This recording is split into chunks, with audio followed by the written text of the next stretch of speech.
Mega ప్రస్థానంలో మరో మైలురాయి సాధించారు చిరంజీవి గారు. ఉపరాష్ట్రపతిగా ఆయనకి మరో కొత్త అద్భుతమైన అవకాశం వచ్చింది.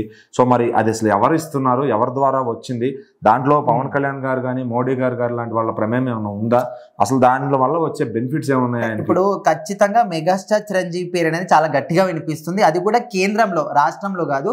అయితే ఉపరాష్ట్రపతి అంటే ఇప్పటి వరకు అయితే జయదేవ్ ధన్కర్ పేరు, ఆయన పేరు మీద అయితే వివాదాలకు కేర్ ఆఫ్ అడ్రస్ గా ఆయన నిలుస్తున్నాడు పక్కనున్న ఆయన.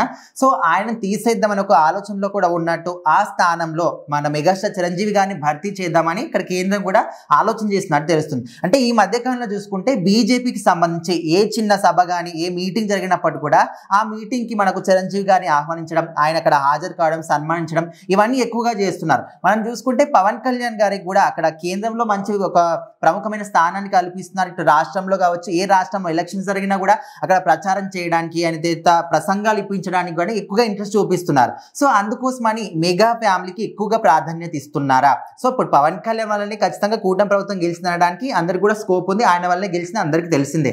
సో ఆయన ఎక్కడెక్కడికి వెళ్ళి ప్రచారం చేసినప్పటికీ కూడా, ఆయన ఎక్కడికెక్కడికి వెళ్ళి మాట్లాడితే అక్కడక్కడ అందరూ కూడా గెలుస్తున్నారు. సో ఆయన ఫేమస్ అంటే ఆయన ప్రాధాన్యత ఇలాంటిది, ఆయన అందరికీ ఏ విధంగా తెలుసో, ఏ విధంగా ఆయన మాటని ప్రభావితం చూపిస్తున్నాయి. సో అందరికి కూడా బాగా అర్థమైపోయింది. సో ఇప్పుడు కేంద్రంలో ముఖ్యంగా ప్రధానమంత్రి నరేంద్ర మోదీ కూడా ఇటు మెగా ఫ్యామిలీకి, పవన్ కళ్యాణ్ గారికి, అదేవిధంగా మెగాస్టార్ చిరంజీవి కూడా ఇప్పుడు ఒక ముఖ్యమైన స్థానాన్ని కల్పిస్తున్నారు. ఎందుకంటే ఇప్పుడు ఒక తమ్ముడిగా ఆయన అడుగుజాల్లో నడిచి ఆయన నుంచి నేర్చుకున్న ఒక వ్యక్తి ఇంత గొప్ప స్థానాన్ని ఆయన సంపాదిస్తున్నాడు, మంచి పేరుని సంపాదిస్తున్నారు. మరి వాళ్ళ అన్నయ్యని తీసుకుంటే ఇంకెంత మంచి పేరు వస్తుంది. ఇప్పుడు మన దేశంలో చూసుకుంటే నార్త్ సైడ్ మొత్తం కూడా ఆల్మోస్ట్ ఒక 90% వరకు బీజేపీ ఉంటుంది, కానీ సౌత్ సైడ్ లో మాత్రం చాలా అక్కడక్కడ మాత్రమే ఉంటుంది. సో ఇక్కడ సౌత్ లో కూడా బీజేపీ పార్టీని మనం బలోపేతం చేసుకోవాలని ట్రై చేస్తున్నట్టు తెలుస్తుంది.